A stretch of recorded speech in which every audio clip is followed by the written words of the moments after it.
una boquilla de bares, cualquier evento de esto.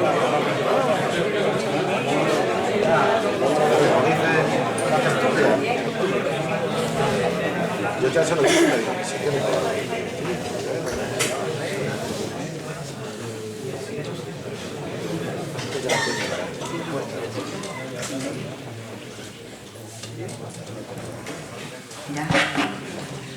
Buenas noches. Hoy nos acompaña en la jornada de Apuntes para la Historia de la Ciudad de Badajoz a don Guillermo Boto Arnau, médico e investigador. Es para nosotros un enorme honor el que pueda poner el broche final a estas jornadas que, como ustedes saben, han estado dedicadas a la Constitución de Cádiz y a lo que representó Extremadura en ese momento. Hemos hecho un repaso a lo largo de estas dos sesiones de trabajo de los políticos que representaron a Extremadura, del texto constitucional de 1812, la música, la literatura, el arte y, como digo, nos faltaba el broche final de la vida en ese Cádiz de 1812. Para ello ha sido invitado don Guillermo Boto y hará la presentación nuestro secretario Carlos Fajardo. Gracias por venir. Bien, pues buenas noches a todos, bienvenidos y principalmente pues, a la familia más allegada de Guillermo, como son su hermana Cristina, su hermano Juan. Y antes de iniciar la presentación del conferenciante, me van a permitir que muestre, si no una queja, que no tengo derecho a ella, al menos sí un sentimiento de pesar, porque nuestra prensa regional, a esta casa que lleva 194 años haciendo y creando cultura, en muchos casos no le dedica ni el espacio ese tan insignificante que se da en la agenda diciendo las actividades que se organizan. No sabemos si es que esta casa no le merece tanta confianza, pero yo estoy seguro que vamos a hacer los 200 años, continuaremos otros 200 más. No sabemos si todos podrán decir lo mismo. Y sin más, voy a pasar a presentar a nuestro conferenciante. En principio quiero decir que, continuando con las palabras que ha dicho Carmen, efectivamente contamos con nosotros hoy con un buen amigo y un excelente comunicador como es Guillermo Boto Arnau. Un gran amante de su profesión, que es la medicina, y de sus aficiones, tanto al toreo y al flamenco, como a la propia investigación histórica. Guillermo nos va a hablar de algo tan sugerente como es la vida en el Cádiz de las Cortes. Sobre ello existe un libro extraordinario que lo escribió Ramón Solís y lo prologó en su primera edición don Gregorio Marañón, el cual dice cosas exquisitas. Yo no las voy a decir porque las dirá Guillermo. Cádiz contará Guillermo que ha sido, es, y yo estoy seguro que seguirá siendo, la ciudad de la gracia, la razón y la medida. Y esto no lo digo yo, lo digo don José María Pemán. Cabe destacar de Guillermo su magnífica investigación sobre el origen del toreo a pie, que lo sitúa en el Cádiz del 1661, así como el origen del flamenco a finales del siglo XVIII, que nace según las investigaciones de nuestro conferenciante de los magos de Cádiz, es decir, de los toreros. Curiosamente, Cádiz, que ha tenido a lo largo de la historia muchas plazas de toros, hoy carece de ellas, siendo la última que tuvo la plaza de toros de Asdrúbal, que fue fundada en 1929 y clausurada en el 1967. Y aquí sí que se da una triple coincidencia. La plaza de toros de Asdrúbal de Cádiz se clausura en el 1967, un día 18 de julio, con un festejo del bombero torero. Y previo había sido la corrida de toros última, que era en la Virgen del Carmen, la Virgen Marinera, el 16 de julio, en la cual interviene un torero que también interviene en la inauguración de la plaza de toros de Badajoz, de la nueva plaza. Este torero era el maestro Paco Camino. Por lo tanto, Paco Camino es el alfa en Badajoz y el omega en Cádiz. Y a su vez, Guillermo, en el 1967, entra a trabajar en el hospital Puerta del Mar. Es decir, que la triple coincidencia sea, él empieza a trabajar, cierran su plaza de toros de Cádiz e inauguramos la de Badajoz. Así que ese año puede ser señalado para ti. Bueno, y a continuación voy a ponerle el currículum de Guillermo, que es amplísimo. Es un hombre que yo creí que era gaditano, pero ahora me entero que no, que nació en Aguas de Busot, en Alicante.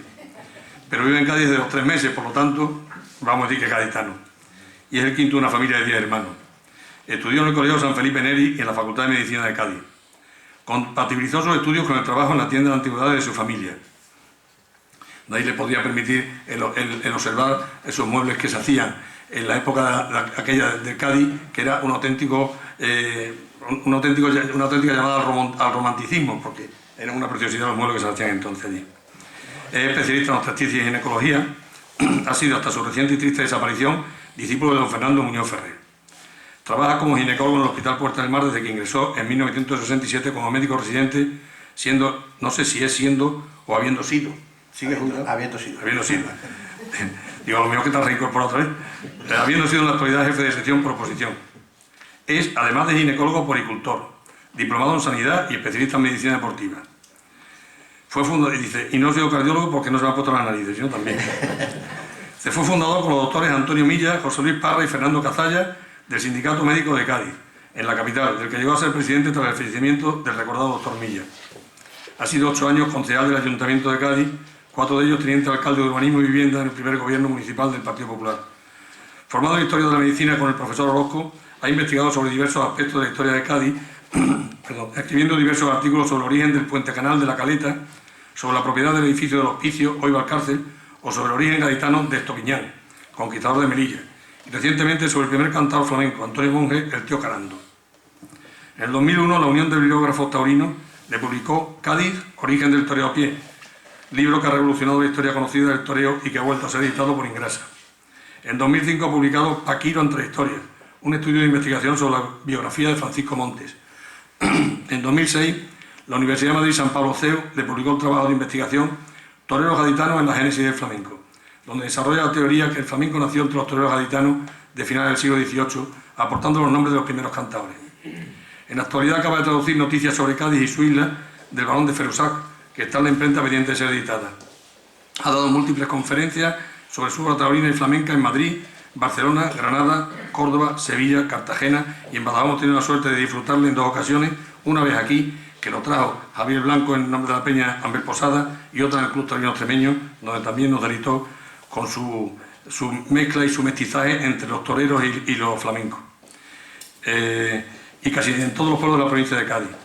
En el Congreso Nacional de Flamenco celebrado en Cádiz en el 2007, ha presentado 5 comunicaciones sobre otras tantas investigaciones sobre el origen del flamenco. En la actual edición del Cante de las Minas 2009, fue invitado por el Ayuntamiento de la Unión para dar una conferencia sobre el origen del flamenco. Es miembro del Ateneo Gaditano, que le ha nombrado ateneísta de mérito, siendo elegido además gaditano del año. Es también académico corresponsal de la de Medicina de Cádiz y miembro del número de la Asamblea Amistosa Literaria. En la actualidad colabora con la televisión local, Onda Cádiz, dirigiendo el programa de arte flamenco. Y yo termino diciendo que además de todo esto, Guillermo, ¿cuánta vida has dado tú en Cádiz como ginecólogo y has mantenido como poricultor? Porque con los años te has tirado. Y sin nada más, muchas gracias por tu presencia entre nosotros y tuya la palabra. Gracias.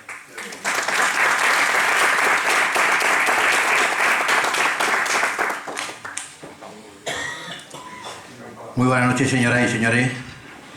Quiero que mis primeras palabras sean de profundo agradecimiento a esta Sociedad Económica de Amigos del País, una de las más antiguas de España, a su secretario, don Carlos Fajardo, a su presidente, a su junta directiva y a la coordinadora de este curso, doña Carmen Araya, que ha tenido la amabilidad de invitarme a venir aquí de nuevo. Y no puedo olvidar el agradecimiento a mi amigo Javier Blanco, que fue el que me trajo de la mano a hablar en esta docta casa por primera vez y que hoy ha tenido la amabilidad de venir a escucharme. Esperemos que quede por lo menos como la otra vez. Vamos a ver. Bueno, pues sin más voy a pasar a hablarles a ustedes de algo que, bueno, a mí siempre me ha enamorado, la historia de la ciudad de Cádiz. Creo que es una historia muy bonita y no sé si sabré transmitirles a ustedes lo que debió de ser aquel Cádiz de 1812. Vamos a hacer un recuerdo histórico muy leve de las circunstancias que se dan para que empiece la Constitución de Cádiz. Saben ustedes que en 1805 el Godoy, que era precisamente de esta zona, príncipe de la paz, soporta por las nuevas relaciones que tenemos con Francia, porque se renueva el pacto de familia que se había tenido con los Borbones, se renueva de alguna forma con la República, ya prácticamente con Napoleón, y se mantiene una unión con Napoleón que nos va a seguir enfrentando con Inglaterra. Vamos de la mano de los franceses a la terrible batalla de Trafalgar, en la que Cádiz tuvo una participación muy desgraciada, porque de allí salió toda la flota y allí llegaron los barcos medio destrozados y muchísimos heridos.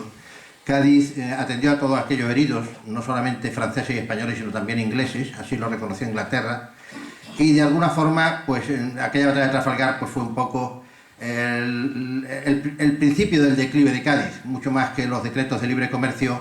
El haber perdido toda la flota que nos unía y nos defendía los barcos con América, pues hizo que el comercio gaditano prácticamente desapareciera en aquellos años. Desde el punto de vista taurino, Godoy dio el terrible decreto de la desaparición del toreo en toda España de 1805, el mismo año de la batalla de Trafalgar. Claro, no estaba España para quejarse de aquel decreto, porque desgraciadamente las penalidades de España no le hacían mirar mucho el tema de los toros. Saben ustedes que después del motín de Aranjuez, en el que Fernando VII consigue que abdique su padre a su favor, con todas aquellas manipulaciones de Ercoiquis y de una serie de nobles que están a su alrededor, pues ocurre que Napoleón, con el que Fernando VII tiene todavía, bueno, en ese momento ya era Fernando VII, hasta entonces era el infante, tiene unas relaciones que verdaderamente son de vergüenza. Fernando VII se había quedado viudo y no hace más que pedirle que quiere emparentar con Napoleón, que le case con una princesa de su casa, etc. Y efectivamente Napoleón, muy listo, los atrae a todos a Bayona, a toda la casa real, lleva al pobre viejo Carlos IV, que no había hecho más que cazar en su vida. La reina no apareció por ahí, pero en fin, Godoy tampoco, aunque estuvo también en Bayona. No contento con tener allí a la familia real, intenta llevarse también a los infantes, fundamentalmente al pequeño, al infante, a don Antonio, que era el que gobernaba en ese momento, y al infante don Francisco. Don Francisco, el que dice la historia, dice que tenía un terrible parecido puesto de manifiesto por Goya con el propio Godoy. Era el infante pequeño de Carlos IV. Es precisamente, bueno, allí se va pasando la corona. Napoleón le pide a Fernando VII que le devuelva la corona al padre. El padre no sabe qué hacer con ella, se la da a Napoleón, y Napoleón se la pasa a José I, del que algunos historiadores han dicho que no hubiera sido tan mal rey. Bueno, en cualquier caso, en este momento España está por su deseado Fernando VII, que desgraciadamente era un melón sin catar, y cuando lo catamos, o cuando lo cataron los españoles de la época, le resultó bastante amargo. Los inicios de la Guerra de la Independencia, saben ustedes qué ocurren cuando Murat, que es el que manda en toda España en ese momento, ya ha mandado a la princesa de Etruria, la ha mandado ya para Bayona, y intenta sacar al infante don Antonio y al pequeño don Francisco. Justo cuando está sacando a don Francisco en este coche, que no sé aquí, en este cuadro de la época, el pueblo de Madrid se subleva, es el 1 de mayo, y, perdón, es el mismo 2 de mayo, y el 1 se habían intentado ya los primeros movimientos para sacarlo, y este levantamiento del pueblo de Madrid, pues se va a generalizar contra todos los franceses que tenían mayoría numérica en esos momentos, no solamente en Madrid, sino en todos los alrededores. Y es el momento en que ustedes conocen, pues lo de Daoíz, Velarde, el teniente Ruiz, y el intento de los franceses de que aquello no sobrepase Madrid para que no se entere el resto de España, en una época en que las comunicaciones no son las de ahora, y cómo es el alcalde de Móstoles, o los dos alcaldes de Móstoles, los que van a mandar, bueno, le declaran la guerra al francés, y además van a mandar a aquel bando que publican de guerra al francés, lo van a mandar pueblo a pueblo, a caballo, por los medios, para que toda España se levante contra el francés. En Cádiz, en este momento, el que gobierna es Solano, pero Solano estaba por aquí, por Extremadura, con el ejército. Era un general muy bien visto, aunque tenía muchos amigos franceses, y en ese momento concretamente estaba colaborando con Murat por orden del Príncipe de la Paz. Pero cuando llega el 2 de mayo y cuando empieza la declaración de guerra, el propio Murat lo manda para Cádiz. En Cádiz están en esos momentos los últimos barcos que quedaron franceses de la batalla de Trafalgar, aproximadamente unos 6 o 7 barcos mayores y algunos otros más pequeños, con los restos de los barcos también de la Armada Española, otros 6 o 7 barcos no mucho más. Y Cádiz está rodeada, sigue rodeada desde el 5, desde 1805, por la Armada inglesa, que no se atreve o no puede desembarcar en Cádiz, no por falta de ganas, sino porque Cádiz es una ciudad verdaderamente inexpugnable desde el mar. Y Solano viene a toda velocidad hacia Cádiz, llega a mediados de mayo, el pueblo ya se ha levantado, pretende que se le declare la guerra al francés, sobre todo a los franceses que están en la bahía, y este hombre es un poco prudente, desarrolla ya realmente de cómo va a hacer el rendir la escuadra francesa, pero los acontecimientos le sobrepasan.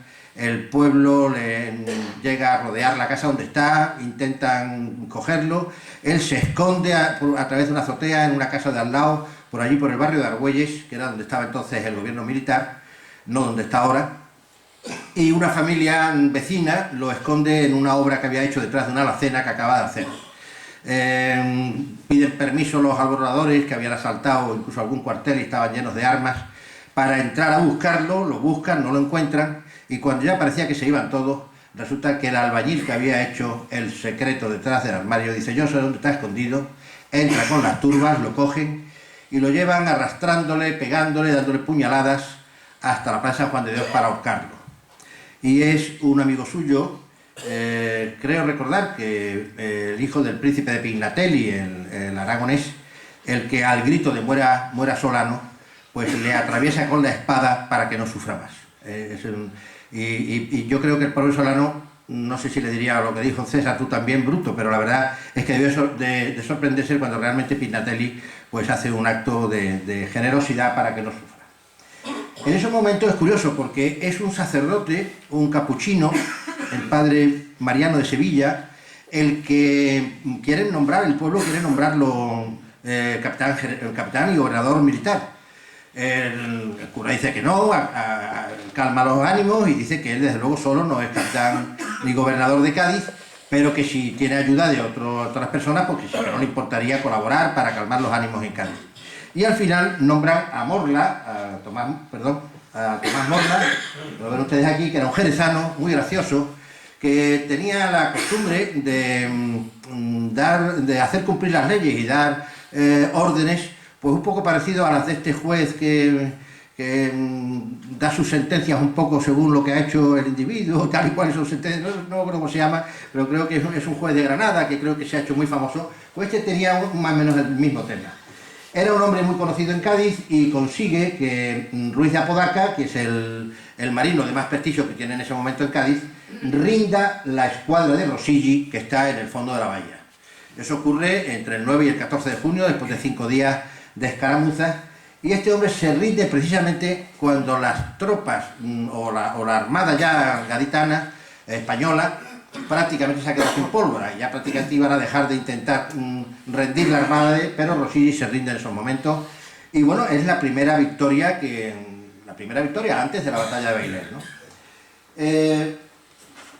Poco después, estamos hablando del 8, saben ustedes que se reúne todo el ejército que se puede en Andalucía y va a ser el general Castaño el que derrota a los franceses en Bailén ante el asombro de toda Europa, porque ya sí, esta es una batalla militar en la que el poderío de aquel coloso que era Napoleón, pues por primera vez le rinde. El propio sorprendido fue Napoleón, le echó una bronca enorme a sus mariscales, y yo quiero decirles dos cosas que a mí me llaman mucho la atención y que tendrán algo que ver con lo que les voy a contar, y es que en esta batalla de Bailén intervienen pues 400 picadores de Jerez, de algunos otros pueblos andaluces, al mando del capitán Miguel Cherif, y estos 400 picadores se llaman los garrochistas de Bailén, que como tales garrochistas tienen calles, no solamente en Bailén, sino en otros sitios, creo que en Jerez, intervienen vestidos de picadores, con sus sombreros, sus castoreños y con sus picas, y así atacan a los franceses. Murieron muchos de ellos,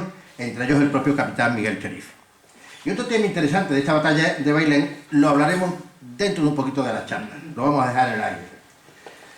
Bueno, pues en el año 9 prácticamente todavía no ha llegado, o está a punto de llegar Napoleón directamente a hacerse cargo de la Gran Armée, del gran ejército, cuando viene a Chamartín, y ya en esos momentos los ingleses intentan de alguna forma echar a los franceses de Portugal y del sur de España. Y aparece por Cádiz este personaje, el duque de Wellington, que era hermano del entonces embajador de Inglaterra en la España que quedaba no francesa, que es Wellesley. En los dos, Wellesley era el apellido del duque de Wellington, en los dos se llamaban Wellesley, lógicamente, pero la historia lo conoce como el duque de Wellington y como Wellesley al embajador. Y este hombre, curioso, en el año 1809, expresa su deseo de que quiere ver una corrida de toros. Bueno, Resulta que la plaza que tenía Cádiz, en el año 5 se había dado el decreto de abolición del toreo por Godoy, y como estaban bombardeando los ingleses, la plaza de toros estaba al lado de una batería en la zona del Campo del Sur, donde ustedes habrán conocido otras plazas de madera, entre ellos la que hubo antes de la que con mucha gracia nombraba mi presentador Carlos. Pues la anterior a esa había sido de madera y estuvo en el mismo sitio, al lado exactamente de la cárcel. Y se tenía miedo de que el bombardeo de los ingleses quemara o hiciera arder la cárcel, que hubiera que desalojar a los presos de la cárcel, porque ardiera la plaza, perdón, y entonces, como ya no había toreo, pues decidieron tirarla. Entonces, al no haber plaza de toros, deciden organizar una corrida de toros en el puerto de Santa María. No sabemos quién toreó, porque la única noticia que hay de esta corrida de toros la da precisamente un inglés, William Jacob, un parlamentario, que viene acompañando a Wellesley y a Wellington, y cuenta en un rarísimo libro, digo rarísimo porque es muy caro y muy difícil de encontrar en España, y el que lo tiene, pues yo lo he podido ver en alguna biblioteca muy especial, y es una verdadera joya, es un libro grande, y en este libro se llama Viajes en el sur de España. William Jacob cuenta que preside esta corrida los dos hermanos, el duque de Wellington, Wellesley, y la heroína Agustina de Aragón, vestida con su uniforme de teniente. Ahí la tienen ustedes en este cuadro, con su firma. Ella se llamaba Zaragoza, pero no era de Aragón, curiosamente era de Barcelona. Por lo menos los últimos estudios nos dicen que era de Barcelona. Hay quien decía que de Reus, y últimamente parece que era de Barcelona. Pues bien, esta corrida del duque de Wellington está perfectamente redactada, yo la tengo traducida y publicada en mi libro, redactada por los ingleses, contando de pe a pa todo lo que ocurre. Lo único que no nos dan son los nombres de los toreros. Después de la corrida vuelven del puerto de Santa María a Cádiz. ¿Y cuál es el patriotismo de los gaditanos? El entusiasmo hacia Agustina de Aragón y hacia Wellington, que venía a resolver el problema de los franceses en España, que los gaditanos quitan los caballos del coche de donde venían del puerto, y tirando ellos mismos del coche lo pasean por toda la muralla real que circundaba toda la ciudad de Cádiz, y por esa muralla pasean el coche de Wellington con Agustina de Aragón, ¿no? Bueno, pues curiosamente, este mismo año 1809, aparece por Cádiz este personaje, Lord Byron. Un Lord Byron muy joven, que en estos momentos pues intenta ir a una de las tertulias conocidas, porque en Cádiz, saben ustedes que es donde empiezan las tertulias. En este momento había dos, la de la señora de Morla, la del gobernador, que daba unas tertulias en su casa, donde asistían pues prácticamente toda la gente de la política, y se hablaba de todo tipo de temas, y fundamentalmente es la de Fragita Larrea, la madre de Fernán Caballero, Cecilia Bol de Faber. Y él intenta ir a las tertulias de Fragita Larrea y no lo dejan entrar porque no lo había presentado nadie. Eso era una cosa que era muy especial. Ya luego creo que lo consiguió, porque él vivía en casas del cónsul, que no el embajador, en el consulado de Inglaterra, que el que conozca Cádiz está justo en la calle del Tinte, esa casa tan bonita que tiene unos balcones redondos con unos cristales preciosos, que está abandonada hace muchísimos años y que es uno de los palacios más bonitos que tiene Cádiz. Allí vivía Mr. Duff, que era entonces el cónsul de Cádiz, y allí se hospedó precisamente Lord Byron.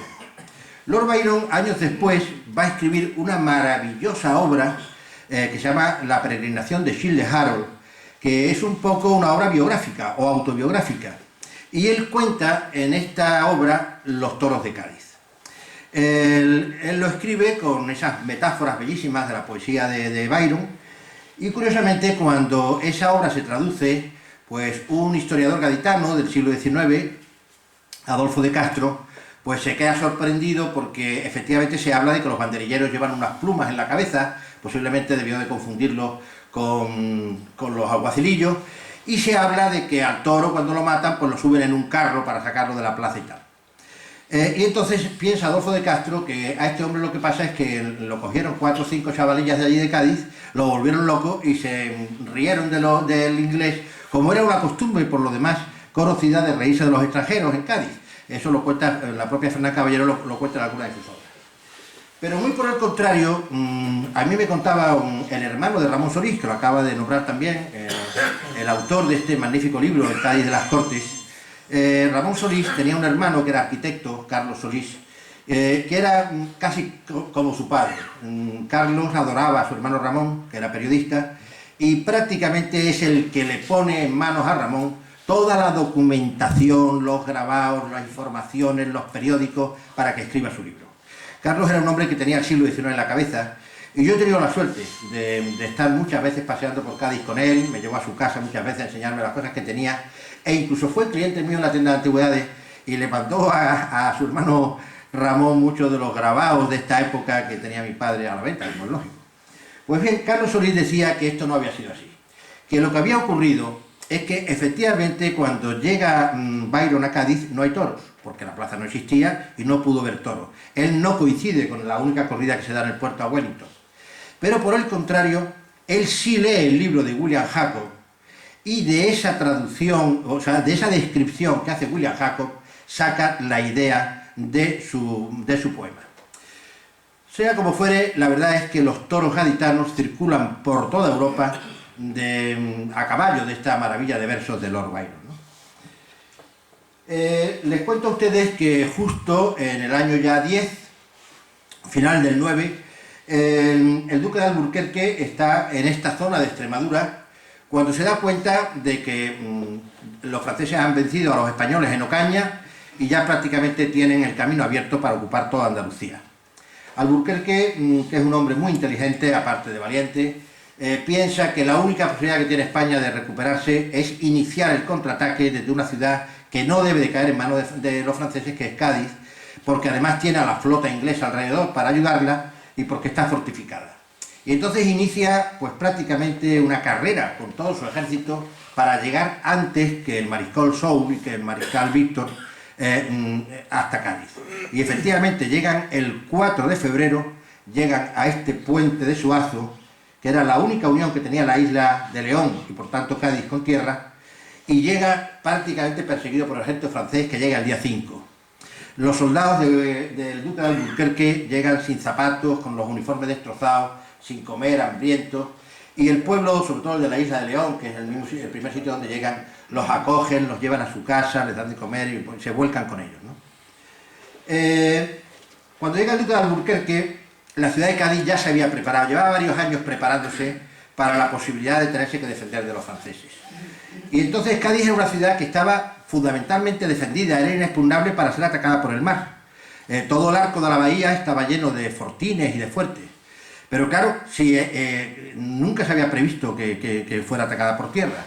Y entonces lo primero que se hace, los propios gaditanos, es el fuerte de la Cortadura, que lo ven ustedes ahora, desgraciadamente no se ha restaurado, no sé si dará tiempo a restaurarlo para el 12, y está justo, hubo que abrirlo por la mitad para que entrara a la carretera, y este fuerte se va haciendo, estaba sin terminar, se había empezado prácticamente en el año 8, y en el año 10, cuando llega el mariscal Víctor y rodea Cádiz, está sin terminar.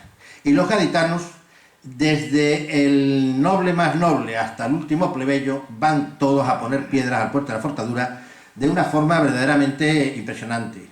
Y no solamente eso, sino que desde el fuerte hasta la playa, sobre todo en marea baja, quedaba una gran llanura de playa por donde podía entrar la caballería francesa si es que pasaban a la isla de León a través de la zona de Santipetri. Y entonces deciden los gaditanos arrancar los balcones de sus casas y las rejas de sus casas, y más de 3.000 rejas se clavan, como esos pontones que ponen ahora en las guerras modernas para que no pasen los carros de combate, pues van clavando rejas y balcones en todo lo que es la zona de playa para evitar que pueda entrar la caballería francesa si alguna vez hubiera llegado ahí.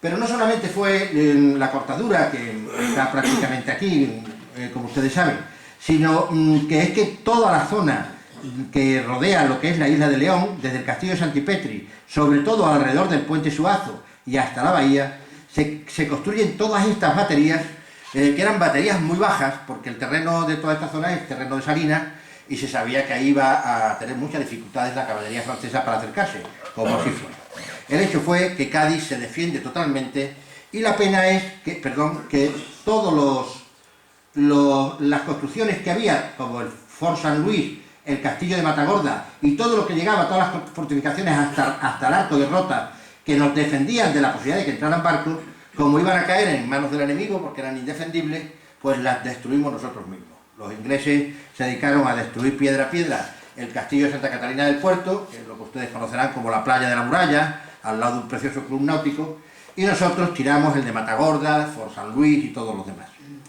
Bueno, pues nada más llegar los franceses, empezaron a prepararse para el bombardeo, y mientras tanto, en ese Cádiz ya rodeado de franceses, desde el mes de febrero, pues va a ser en septiembre cuando empiezan a llegar los 305, que parece que ya están contados, 305 parlamentarios o diputados docenistas que llegaron de todos los lugares de España y de muchos sitios de Hispanoamérica e incluso de Filipinas.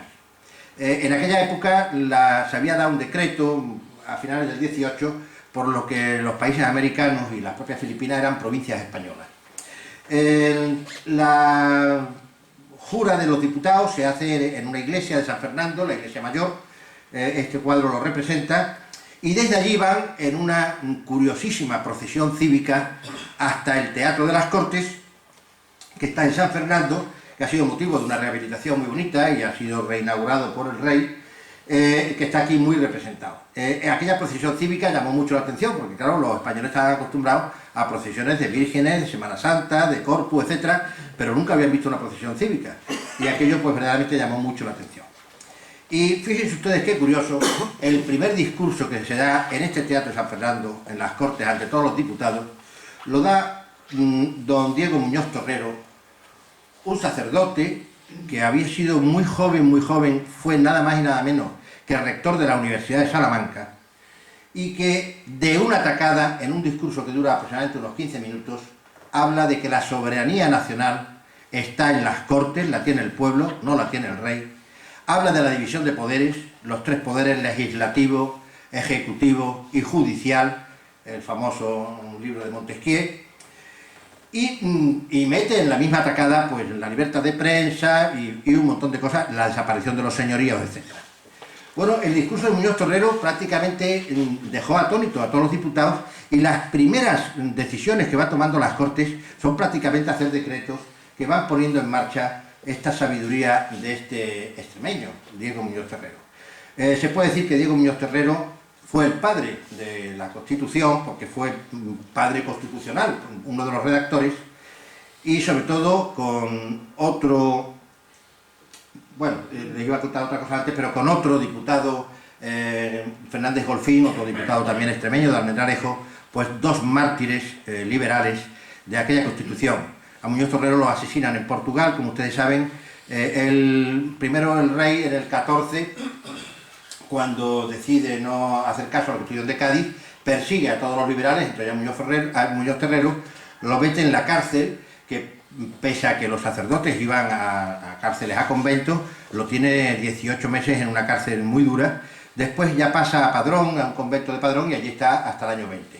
En el 20 Extremadura lo vuelve a nombrar otra vez diputado, cuando viene el trienio liberal, y en el 23, cuando cae el trienio liberal, él huye de Madrid, ve la aguja de marear, se viene a Badajoz, y cuando ya la represión llega a Badajoz, pasa a Portugal, donde lleva unos años bastante buenos, pero resulta de un acuerdo del rey con el reino de Portugal, en el 28, me parece recordar, no me crean ustedes mucho, es perseguido, encarcelado en Portugal, maltratado por un carcelero animal que tenía y llega un momento que era un hombre ya mayor, 60 y muchos años, que le da un ictus, tiene una apoplejía, y cuando el carcelero ve que se ha quedado apoplético, paralítico diríamos hoy, pues decide amarrarlo por los pies y bajarlo por una escalera de 50 escalones para que se vaya golpeando con la cabeza escalón tras escalón, y al final pues claro, muere.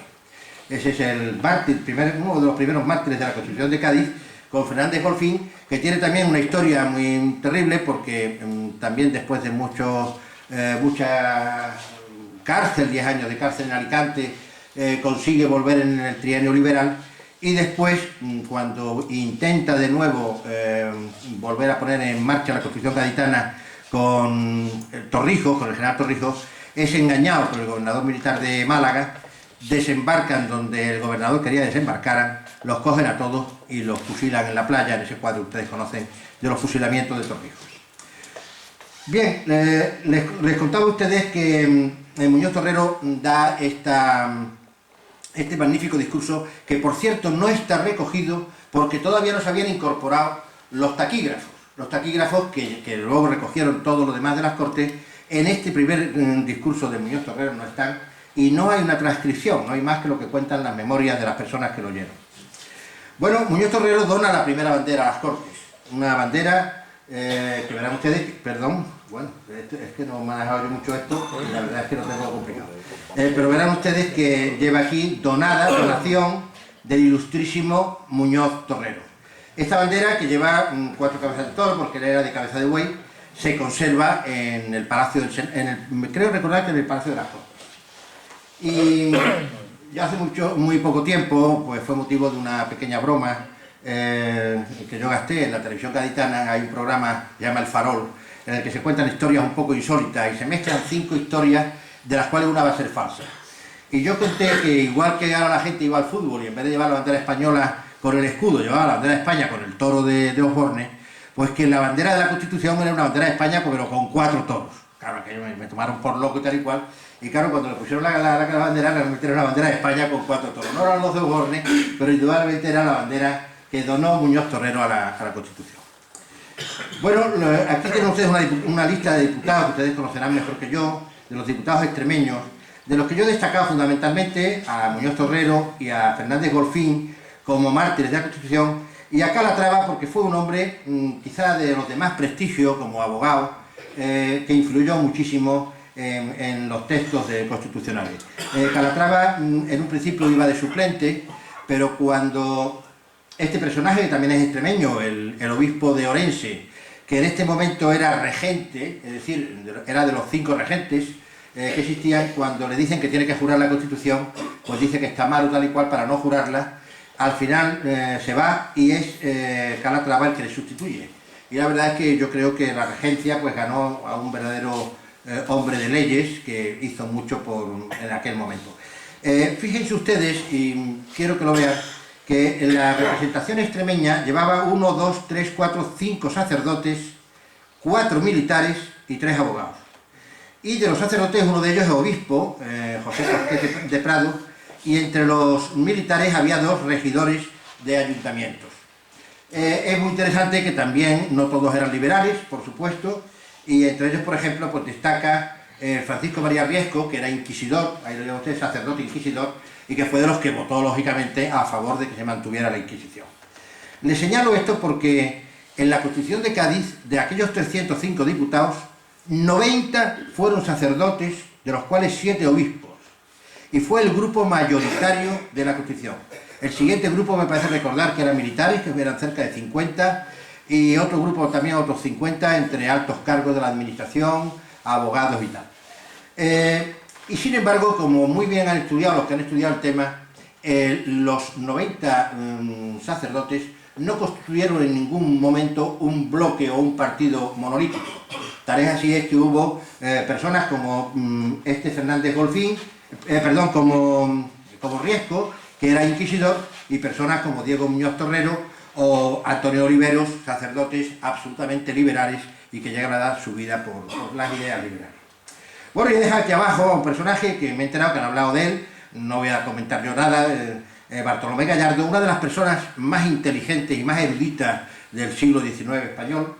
En Cádiz tuvo muy mala fama porque le encargaron el que creara la biblioteca de las Cortes y saqueó 3 o 4 o 5 bibliotecas impresionantes que había en Cádiz.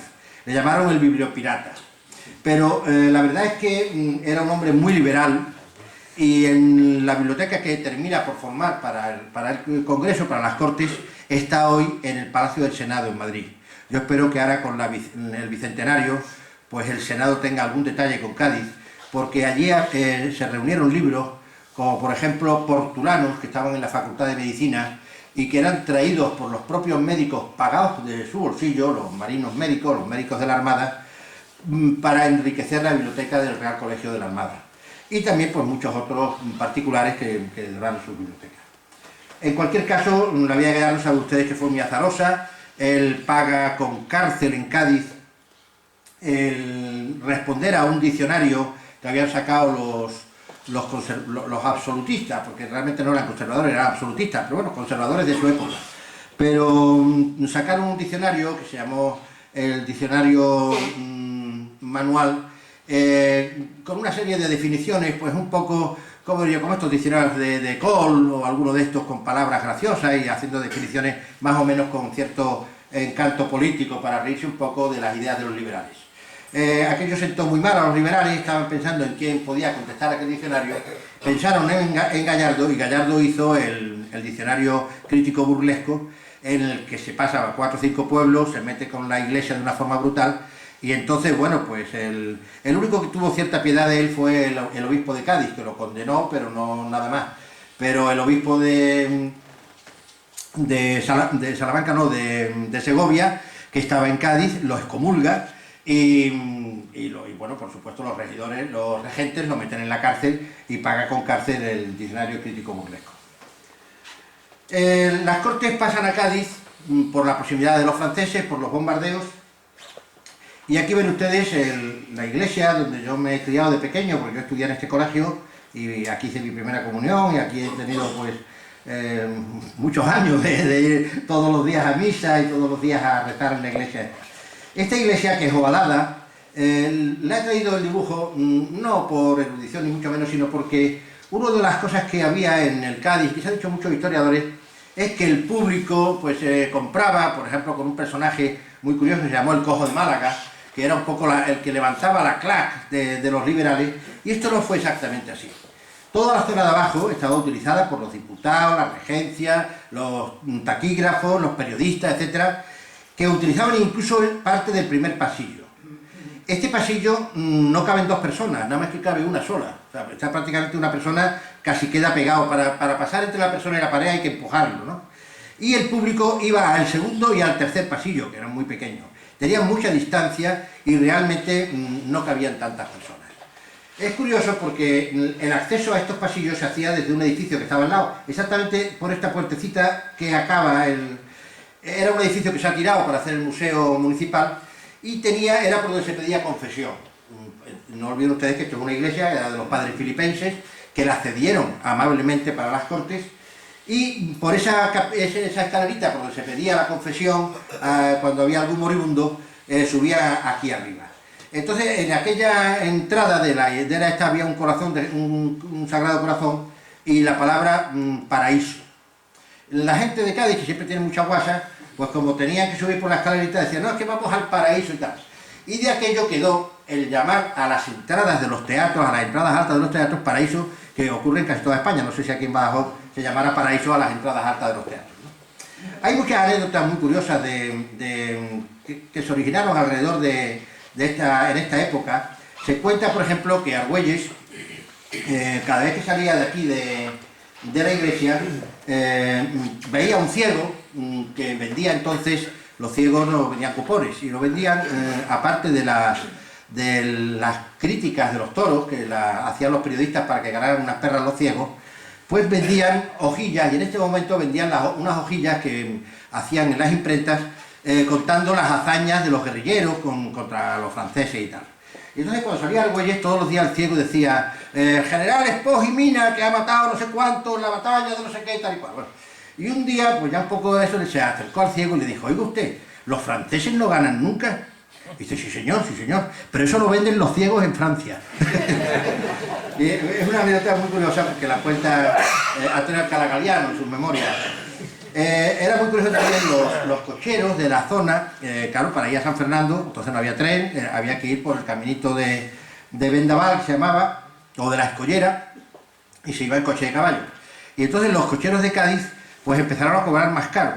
Y cuando el pasajero se quejaba, decía, oiga usted, tenga usted en cuenta que le llevo hasta la frontera de Francia, ¿eh? Claro, estaban los franceses detrás, ¿no? Y bueno, la verdad es que el mundo de Cádiz en esta época prácticamente se rige alrededor de San Felipe y de su zona. Así, por ejemplo, San Felipe está muy cerca de la Plaza de San Antonio, y aquí en la Plaza de San Antonio estaba un famoso café, que era el Café Apolo. El Café Apolo era donde se reunían fundamentalmente los liberales. Tenía 2 plantas, y en la segunda planta era prácticamente donde los liberales se reunían, discutían casi todos los temas que se iban a llevar a las Cortes o que habían venido de las Cortes. Era prácticamente un preludio de las Cortes.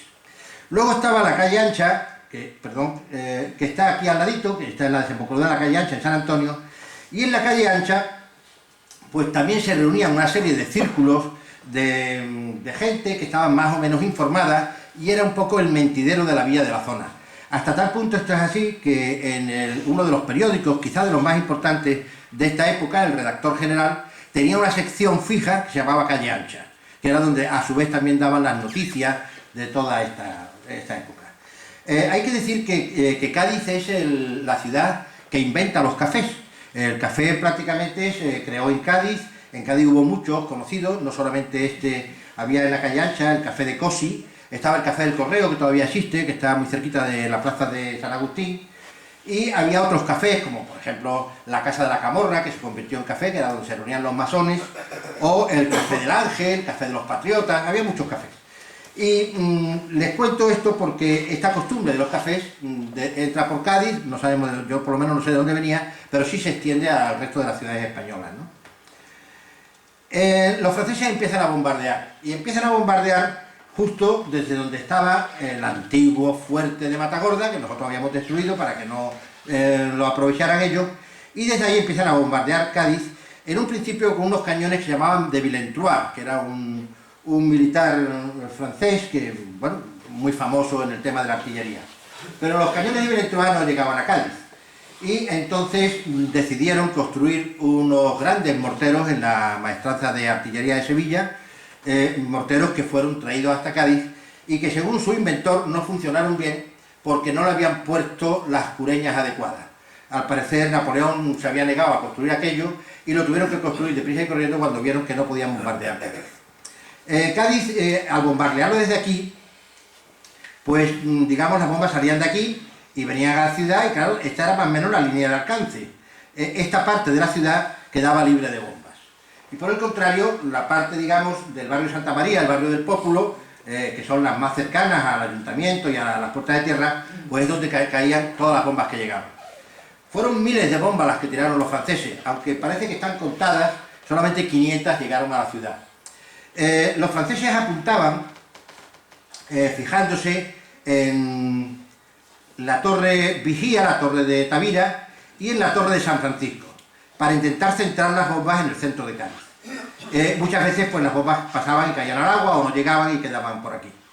Y es muy curioso porque cuenta, me parece recordar que el conde de Toreno, que esta es la iglesia perdón, vaya por Dios. Esta es la iglesia de San Francisco con su torre y esta es la torre Vigía. Pues bien, en la torre de San Francisco se subía un franciscano, creo que Lego, y el hombre veía venir los fogonazos de las bombas, la dirección de la bomba, y entonces tocaba la campana de que había iniciado el bombardeo y decía hacia el Pópulo o hacia Santa María y tal. Y entonces, una de las veces, parece que una bomba pues explotó tan cerca, que después de tocar la campana sonó sola por los cascotes de la metralla que le dio. Y entonces, a partir de aquel momento, este cura, cada vez que una bomba iba para el agua, pues decía el conde de Toreno que hacía un gesto obsceno, lo que realmente no era muy obsceno, pero que tiene algo que ver con los sastres. Hacía un corte de manga, sencillamente, desde lo alto de la torre decía, esta para los franceses va al agua, ¿no? Hay otra cosa curiosa, y es cómo vivía la gente en Cádiz en los teatros, ¿no? Cádiz había tenido 3 teatros a finales del siglo XVIII.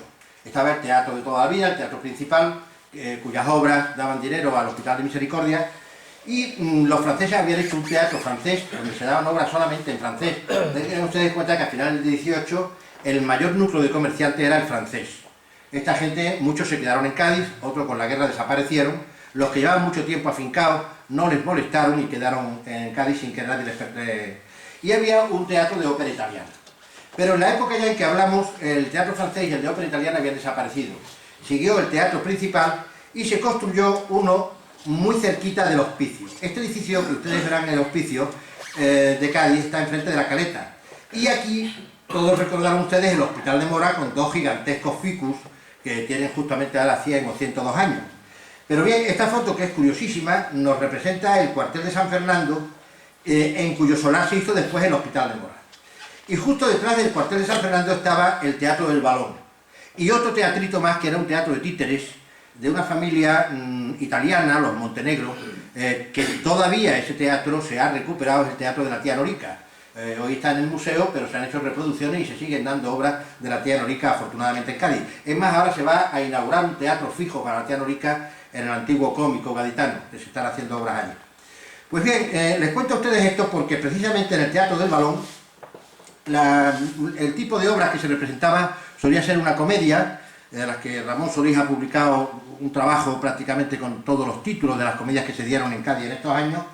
Después, en el intermedio, solía haber canciones, muchas veces canciones patrióticas, otras veces canciones de flamenco. Yo tuve la suerte de encontrar algunos polos y los publiqué.